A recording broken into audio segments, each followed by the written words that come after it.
All right, welcome back to Ravenloft Ironsworn. This will be, I guess, session 19 or something like that. And we've got some stuff coming in. Things are about to get complicated. As you may or may not recall from last session, we ended things in a bit of a tight spot. Our delve move did not go especially well, and that left us, oh, wrong map. That left us sitting here in the study with some unpleasant fellas waiting for us.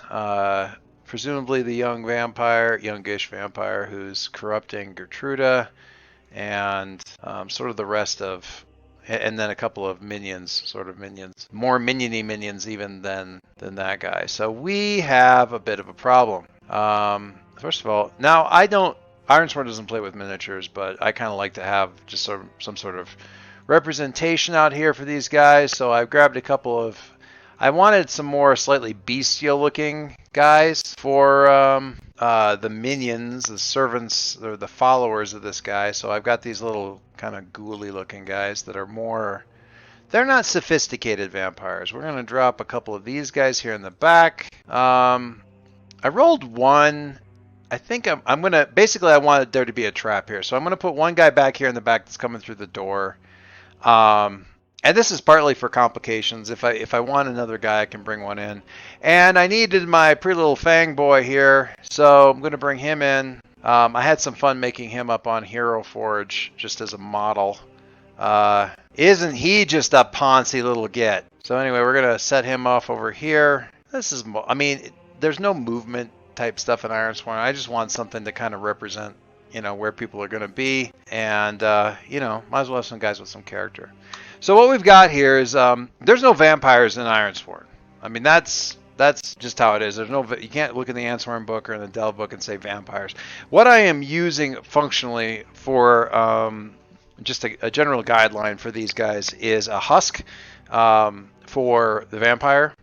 For those of you who have the book and want to check it out, I'm using a husk for the lead guy, and then a bone walker functionally for the other guy, which is basically sophisticated creature of darkness who's angling for power at all times and can mess with your the moves on Husker, dishearten, lash out with forbidden magic, bind lesser creatures to their will, consume the essence of others. Seems very vampire-y. And Bone Walker, they're all on brand is what I'm trying to get at.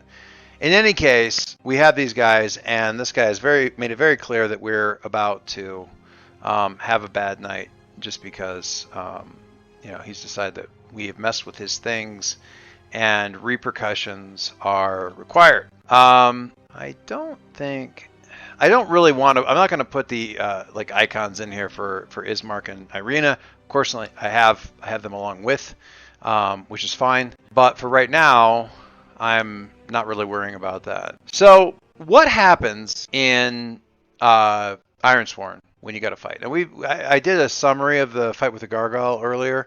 A summary of that fight, and kind of broke it down, but we're going to kind of get into this a little bit more. So let's take a look at Brigitte's character. She conveniently has all the moves that I need to worry about for this.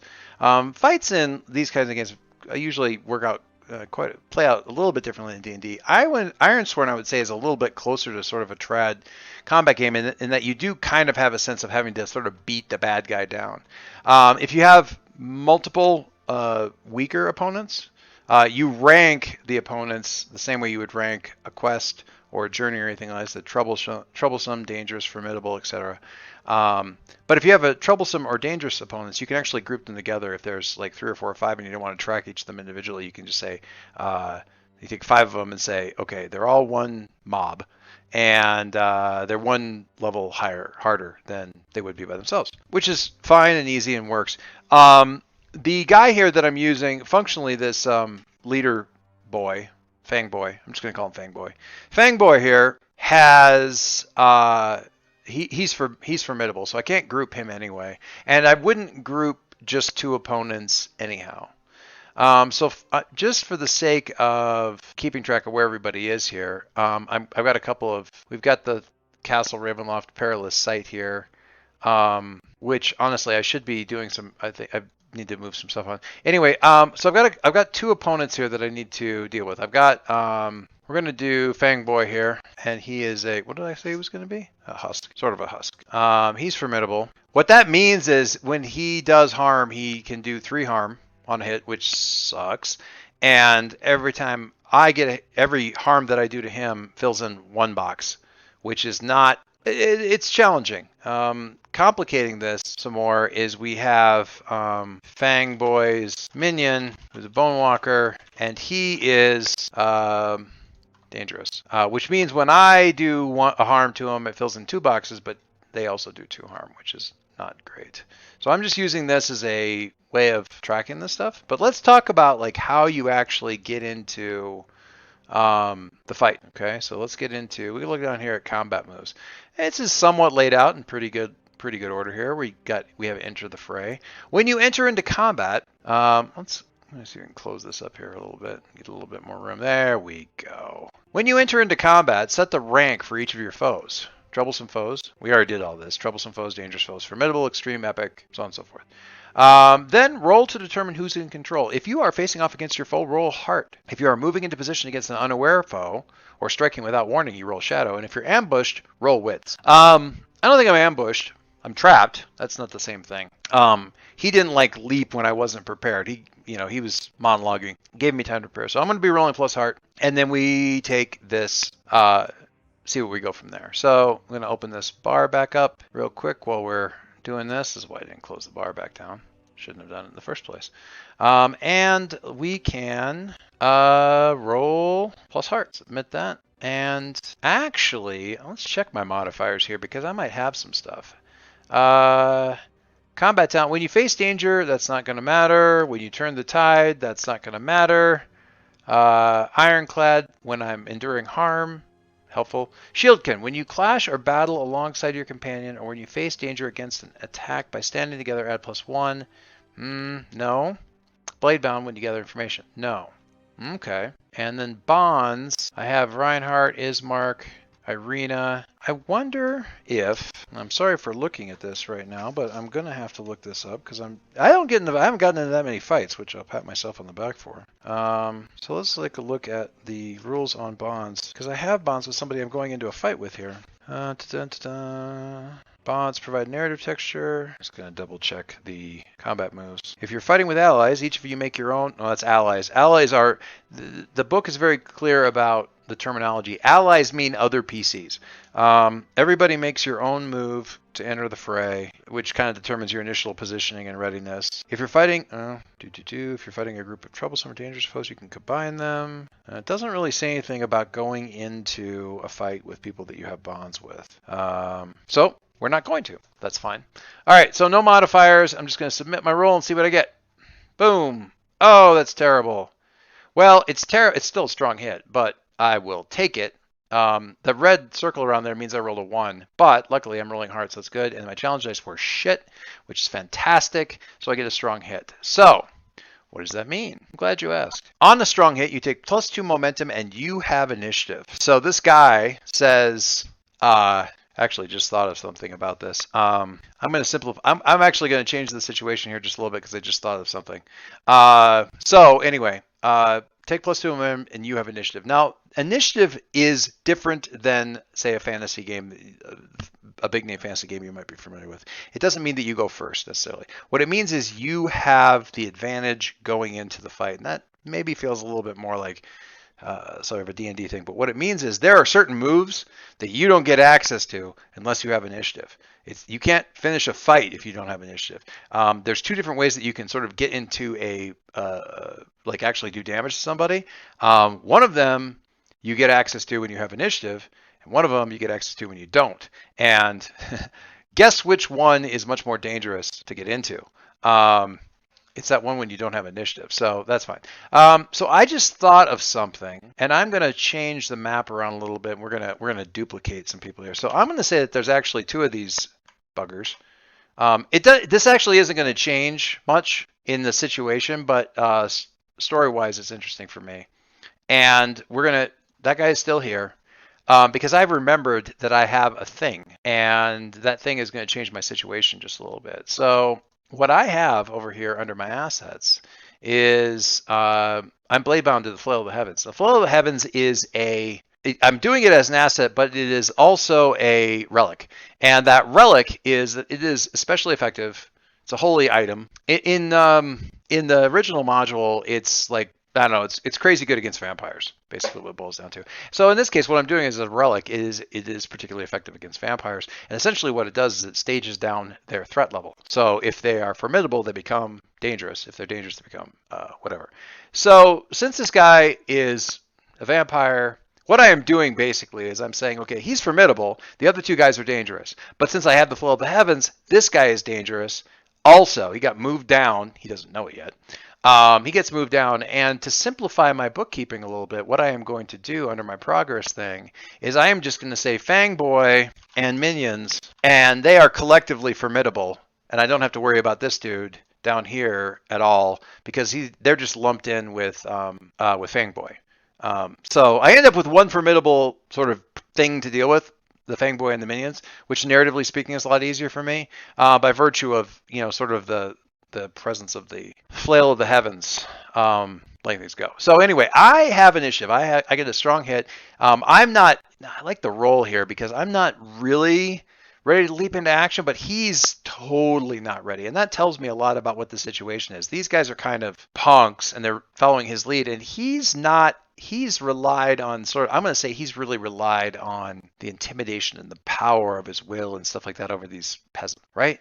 And now he's facing off against someone else entirely, and he is not ready for this. Where he's like, what was his last line that he said? It was something like, you need to be removed, and she's like, okay, and she does a little thing with her mace handle that releases the head to drop down into flail mode. Takes about 3 steps and swings the thing straight at the guy's head from probably right about here, like across the table, and it just goes out. I will admit to being somewhat influenced by the Castlevania animated show that's on Netflix. Huge fan, and that chain that Trevor's got at the end of the first season. That's pretty badass. I got a holy flail. Why wouldn't I be inspired by that? So that's pretty good.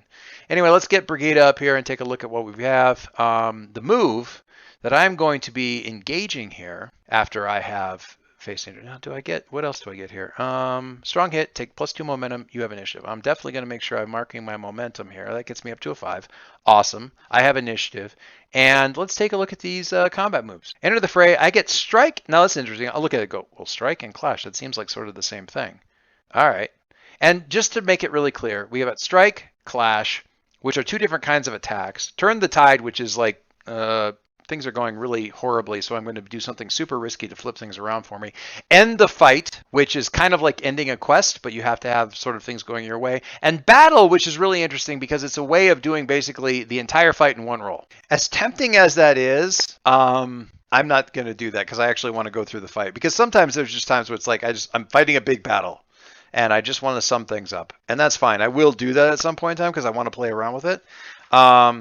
It's also worth noting that in addition to just the few combat moves you have here, there's a couple of other moves that just work in combat. Face danger. You make this move when you want to seek or avoid overcome an obstacle in combat, or when you choose to focus on defense. You can secure an advantage when you try to gain some leverage, improve your position, set up another move.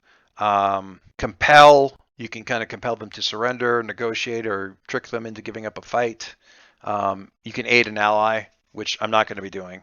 Obviously, suffer moves, pay the price, ask the oracle if you're not sure what's going to be going on, all that kind of good stuff. So anyway, there's other moves just other than these basic ones that are useful. So, and there's a few that I'm not going to get into probably, I don't think. In this one, there's a couple of oracles that are available that are, I wonder if they're in here. Yeah. So you can kind of go with, if you're not sure like what the bad guys are going to do, you can kind of just roll on, what's the method, what's the target, and they just randomly pick. It gives you an idea of like what the NPCs are going to do if you're not sure.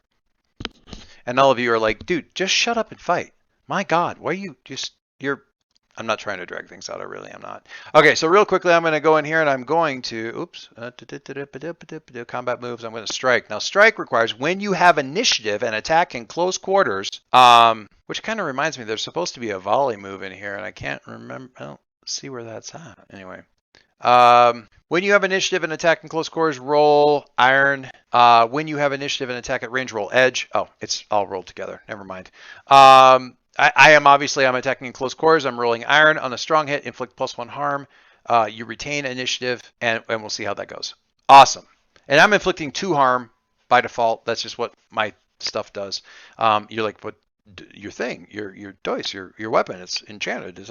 I've already made the guy easier with this thing. Narratively, it gives me a lot of flexibility. I'm not also having it do additional harm. I could if I get the right asset, but I'm not doing that at this point. So let's look at what I've got for my assets that can help me out with this, because I'm about to strike. With my kindred, when you clash, oh, it's only clash or battle? Interesting. He doesn't help me when I am striking, only clashing.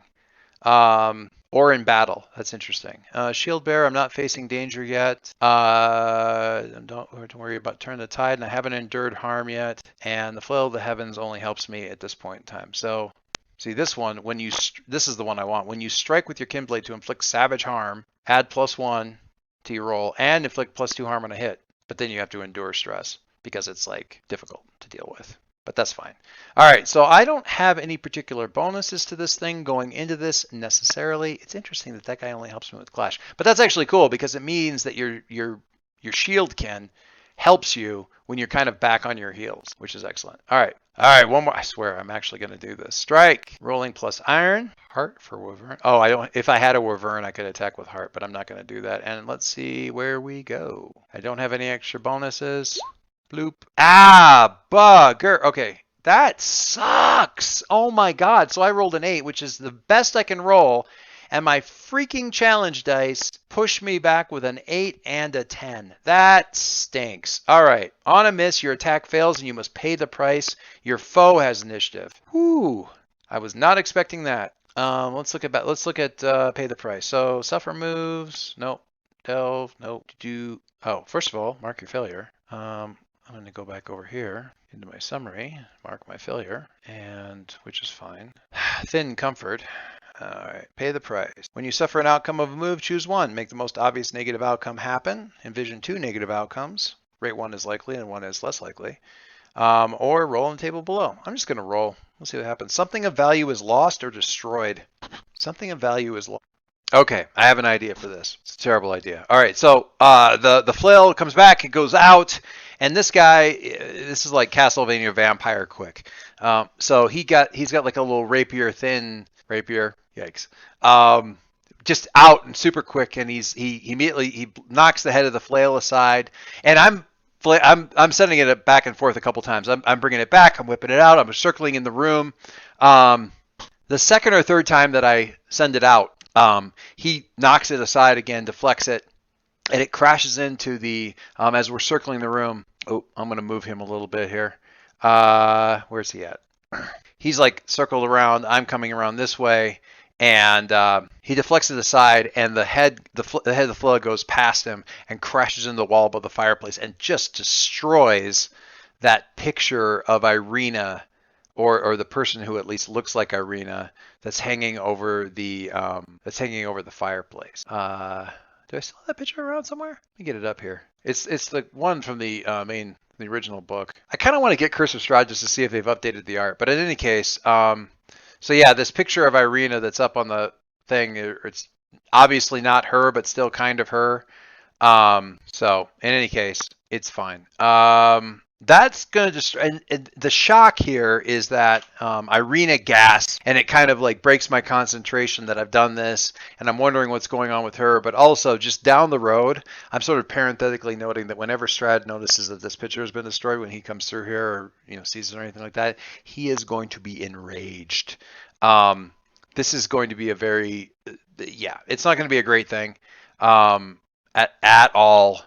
So, yeah, that's not great. So the result there, as we were talking about before, do get back into the moves.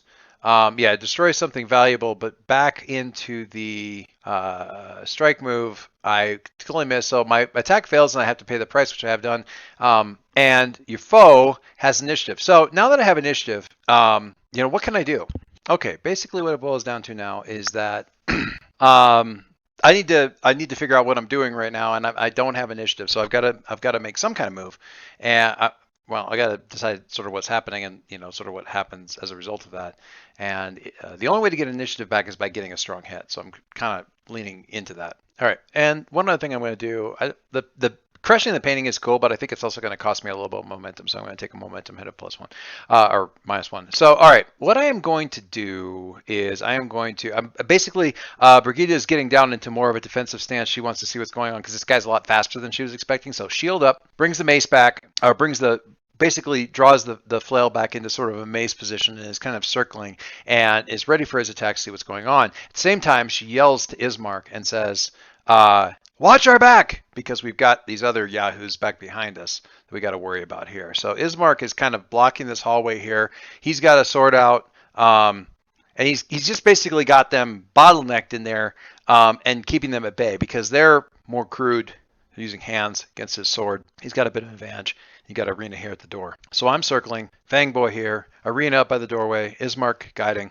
So he's got our back, and I am got my shield up, and I'm going to face danger to kind of defend and see how this is going. Now, obviously, I'm kind of worried about this. I got to kind of try to turn the tide. So assets that I have that are actually going to apply to this, and just because of the way things are going, when I face danger using my shield as cover, I add +1.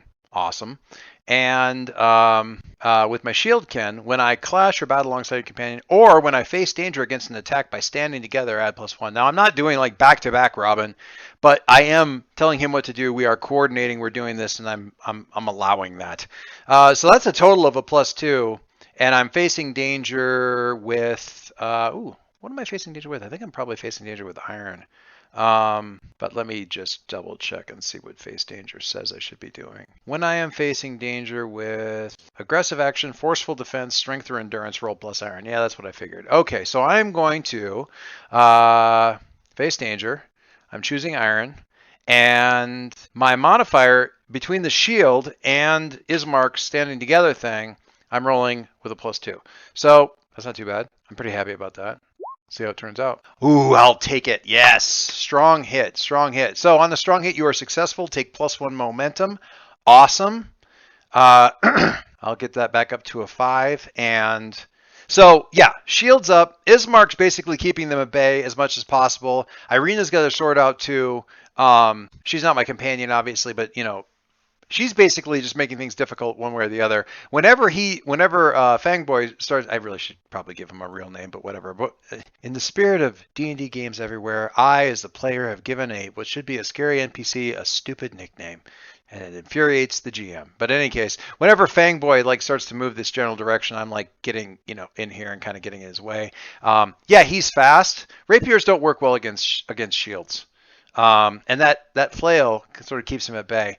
I manage at one point in time to kind of look like I'm leaving myself an opening, and he comes in for a really fast thing, and I basically just let it happen. Rather than blocking as I have been doing, I step back out of the way, and that flail comes back for another shot. So I'm going back for another strike. As I've already established, I don't have any bonuses to the strike.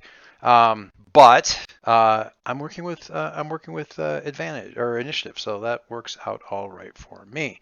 All right, let me get Brigitte back up here real quick, and we are going to strike with our happy little combat moves in here. Again, when you have initiative and attack in close quarters, roll +iron. Awesome. Gonna do that. It's awesome. We're gonna get in there, no modifiers. See what I get. Boom. Aha! Much better. Strong hit. Awesome. Okay, so when you have initiative, attack in close quarters, roll +iron. On a strong hit, you inflict +1 harm, and you retain initiative. This is excellent. I am definitely going to press my attack on this. So I normally do 2 harm, but I do 3 harm because of my strong hit on my strike. And for every harm that I do a box of damage. Since this Fangboy and the Husk and the minions are formidable, I get to fill in a box for every one of the harm that I do. So that's 3 in, and this is like any other quest that I'm trying to progress, right? I want to, how do I want to put this? I want to get it up as far as I can in the bar before I try to conclude the fight, because the closer I am to the end, the better chances I have are. So again, I'm liking these strong hits. It's like, So I'm not, yeah. So basically, I let this thing happen and I come in low, or look like I come and go. He's a little bouncy, fast guy. I'm expecting it, so I'm going in low. He's already responding to it and leaping, and I bring the thing back over and down, and it smashes into his shoulder and knocks him back into like sort of a shelf of books. That's up there on the thing, and I am on him. I do the little jerk thing. The chain comes back into the handle at the kind of like sort of the mace stance, and I am on him immediately. Shield bearing down, pressing him down. He's not so fast when I can hold him down, and going for the quick shots around the shield to drive him back into the thing. Hold them off! I've got him! And I'm going for another strike while I have the initiative, and we're going to get in here and oops, got to get into the actual moves. Strike again, and I'm going for another iron roll. No modifiers. Crossing my fingers. That is a weak hit. All right, fine. Weak hits.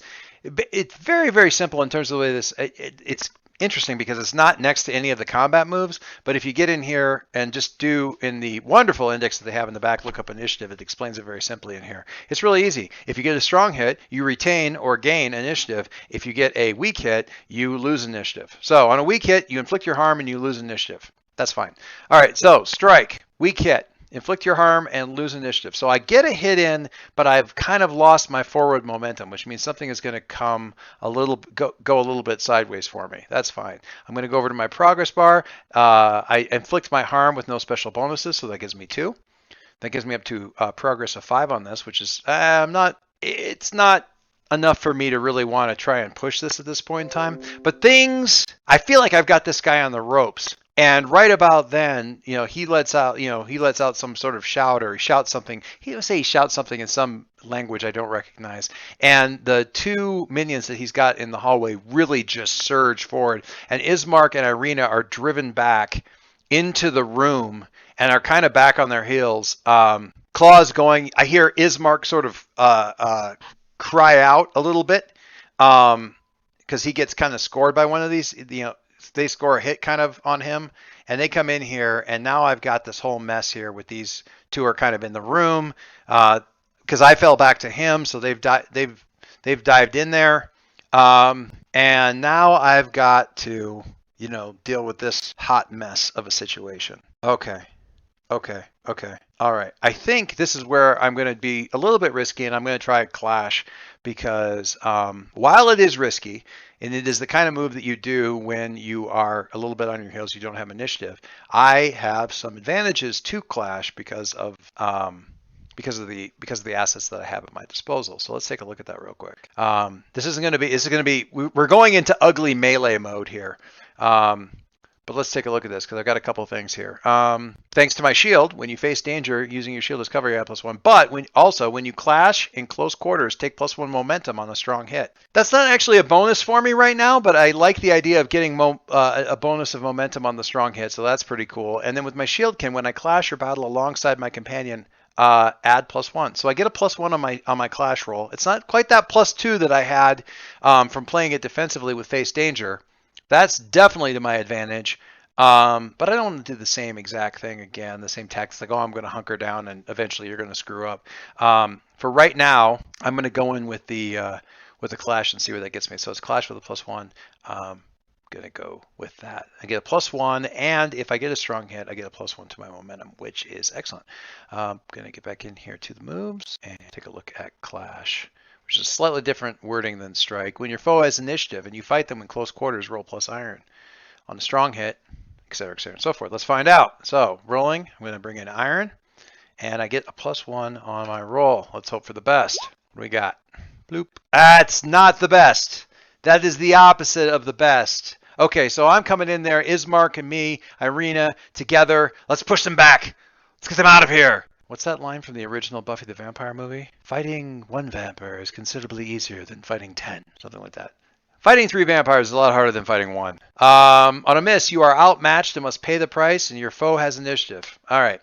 I'm going to go with a really straightforward one on this, and it's simply that I'm going to endure harm because it feels like the kind of thing that should happen at this point in time. Like I'm going into melee. It was risky. It was stupid. I shouldn't have done it, and I am definitely paying the price for my thing. I'm clawed at. Fangboy gets back up on his feet. Fast swords. The brute force of the assholes that he's got at his beck and call are messing with me, and I am going to take a hit. And because this is a formidable fight, I take 3 harm, and that drops my health down to 2, which is the very definition of not awesome. Okay, plus I get to endure harm. So, under suffer harm, when you face physical damage, suffer minus health equal to your foe's rank or is appropriate to the situation. Then roll either plus health or plus iron, whichever is higher. In this case, my health is at 2 and my iron is also at 2, so it doesn't really matter. On a strong hit, choose 1. On a weak hit, I press on, so on and so forth. So, what else have I got here? I think I've got an asset that's going to help me with this. So, face danger, no, not the shield, not this. When you equip or adjust your, okay, lightly armored. When you endure harm in a fight, add +1 to the roll and take a +1 momentum on a hit. I will happily take that. Okay, great. So, I get a +1 on my endure harm. So I'm going to roll, I'm going to say I'm going to roll iron just because I can. Whoops, sorry. Wrong thing. Roll iron. I get a +1 modifier. Okay, cancel. I'm actually going to do this through the moves. Rolling iron. I get a +1 modifier because of my asset. Ah! Woo! All right, check that out. Action score and opportunity. Sweet. All right, so I got an action score of 5, challenge dice of 4, so I beat it. I get a strong hit, and the strong hit actually gives me initiative back, which is fun. And I can choose to shake it off if your health is greater than 0, suffer -1 momentum in exchange for +1 health, or embrace the pain and take +1 momentum. My momentum is a 5. I don't like having a health of 2. That sucks a little bit. So I'm going to take my health back up to a 3 by lowering my momentum by 1. And, oh boy, what is my opportunity? What have I got for oracles here? Major plot twist? True identity is revealed. True enemy is revealed. That's not going to work to my advantage right now. All right. Yeah, I can work with this. Okay, so the oracle under combat actions is intimidate or frighten. That's technically what the NPCs would be trying to do or whatever. But I'm going to take this as what it means is I've got an opportunity here to intimidate or frighten them, which theoretically I could do anyway. But yeah. I think I'm going to go with that. So one of the options I can do in here is sort of a compel with combat. So basically I can use compel in combat and sort of force them to surrender or, flee the fight, that kind of thing. Yeah, let's go with that. All right, so what I'm going to do is I'm going to do a compel move, which let me get back into the moves here. And I've got a strong, technically this is a strong deal here. And I'm going, not a combat move, it's a vengeance, isn't it? A social move? Where is it? Relationship, compel. All right, there we go. I am definitely threatening or inciting and rolling plus iron. And I don't think I've got any bonuses for this. I could theoretically have it if I had some of the stuff on my shield leveled up, but I do not. So I am just going to roll on iron. And I'm going to give myself a +1 for this since it gives me the opportunity. I already have the opportunity. I can always, I don't have to roll the end of fight move to, negotiate a truce or whatever like that. I can just compel him to do it. But I am going to give myself a +1 because I could do this thing anyway. I could just say, give up. I have the flail of heavens. You are outmatched and you are frankly underwhelming.